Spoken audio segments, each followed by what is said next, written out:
ഇന്ന് രാവിലെ വീണ്ടും നടക്കാനിറങ്ങി. അപ്പോൾ സ്വാഭാവികമായിട്ട് ഹാർബറിൽ എത്തിയിട്ടുണ്ട്. അപ്പോൾ അതിൻ്റെ ചുറ്റുമുള്ള കാഴ്ചകളാട്ടോ ഇത് കണ്ട. ഹാർബറിൽ ഇതിൻ്റെ ഉള്ളിലെല്ലാം AC-യും ഫാനും നമ്മൾ നാട്ടിലുണ്ടാവുമോ? കയറി ചെന്നപാട് കണ്ട സാധനം ഇതാണ്. കൊമ്പലുള്ള തെരണ്ടീനു കേട്ടോ അത്. നമ്മൾ നാട്ടിൽ തെരണ്ടി പറയും, നിങ്ങളുടെ നാട്ടിൽ എന്താ പറയുക? ഇനി അത്യാവശ്യം നല്ലോണം ഉണ്ട് ഇവിടെ. പിന്നെ ഇങ്ങനെ ഓരോരോ മീനെല്ലാം കണ്ടിട്ടുണ്ടായിന്, ഓരോ ടൈപ്പ് മീൻ. പിന്നെ ഈത്തപ്പഴ സീസൺ ആയതുകൊണ്ട് ഈത്തപ്പഴം ഉണ്ടായിരുന്നു. അപ്പോൾ ഈ മീനിൻ്റെ പേരൊന്നും നമുക്കറിയില്ല. എനിക്ക് തോന്നുന്നു പിയാപ്പിളക്കോരേൻ്റെ അങ്ങനെ എന്തോ മീനാന്ന് തോന്നുന്നു. കാര്യമായിട്ട് എനിക്ക് അറിയില്ല. പിന്നെ കാര്യമായിട്ട് മീനൊന്നും വാങ്ങാനില്ലേനു. അപ്പോൾ മീനൊന്നും വാങ്ങിക്കില്ല. അപ്പോൾ നേരെ പുറത്തേക്ക് ഇറങ്ങിയ സമയത്ത് ഇങ്ങനെ ഇതാ മീനിൻ്റെ ഓരോരോ കൂട്ടാട്ടാണ് കണ്ടത്.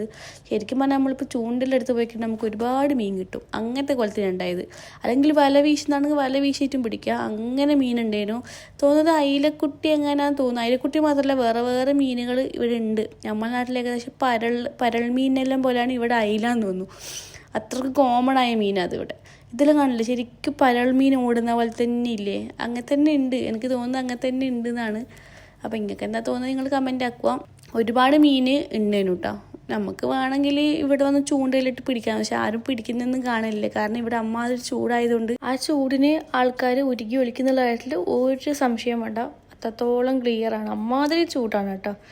അപ്പോൾ ഇങ്ങനെ കുറച്ച് മീൻ്റെ എല്ലാം കിട്ടിയ സമയത്ത് ഞാൻ അങ്ങനെ എടുത്തതാണ്. അപ്പോൾ എൻ്റെ ചാനൽ കാണുന്നവരാണ് നിങ്ങളെങ്കിലും ഒന്ന് സബ്സ്ക്രൈബ് ചെയ്യാൻ, ലൈക്ക് ചെയ്യാൻ, ഷെയർ ചെയ്യാൻ മറക്കരുത്. അപ്പോൾ താങ്ക്സ് ഫോർ വാച്ചിങ്. ബൈ.